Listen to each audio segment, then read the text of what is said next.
A vegan YouTuber who goes by the handle Ask Yourself has thrown down the gauntlet, folks. He has challenged me. The high fruit of the tree has called on you, Harmful. Yeah, that is just a picture of him in the corner. It makes me feel like I'm being watched. I can't work under this pressure.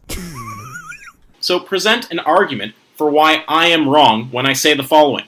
There is no trait absent in animals, which if absent in humans would cause us to reject our own right to non-exploitation. So until you can name the trait absent in animals, which if absent in humans would cause us to reject our right to non-exploitation, you are hypocritical to deny that right to animals. Come on, I can do this. I can do this. Just think of all the steak I'll be missing out on if I can't answer it and have to stop eating meat.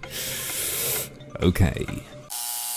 Moral agency. Final answer. Without it, we wouldn't even need to actively reject any rights. Without the ability to make moral judgments or to act with reference to them, rights would be fucking meaningless, because no one would be able to uphold them or respect them. So, there we go.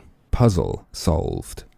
But that'd be a short video, wouldn't it? And I can see what's hiding behind those cold, dead, empty, proteinless eyes. Carnivorous hunger. But it's okay, friend. My answer can help you. It's not just a cheeky, technical solution. I know that you're concerned with being moral. So what is morality? Morality is a social agreement.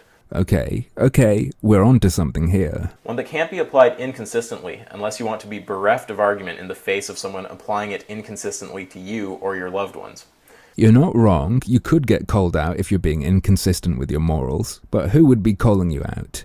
Not a fucking cow, not a pig. They will never, can never be the someone else who'd be calling you out. They're not in on this deal. They're not in on this agreement. They're not like human infants that will eventually grow up and be able to think rationally and consider this stuff. They're not even like someone who's disabled who would otherwise be in on it. Just don't include them in the first place, mate. If the basic line you draw is moral agency, you're covering yourself and anyone else capable of such consideration, and cutting out animals right from the start on the most basic level, with possible exceptions. Then you can figure out reasons to include them in certain ways, instead of your starting point being The general concern for well-being, regardless of where it manifests. And then having no way to cut them out, without being a hypocrite, as you said. Anyone else who agrees with you about that being the basis of morality, you're right, they can't solve your problem. The only way for them to get around it will be to prove that non-human animals aren't sentient. For the rest of us, though, your challenge isn't that much of an obstacle, because we don't necessarily agree with you on what the basis of morality should be, or even what it needs to be.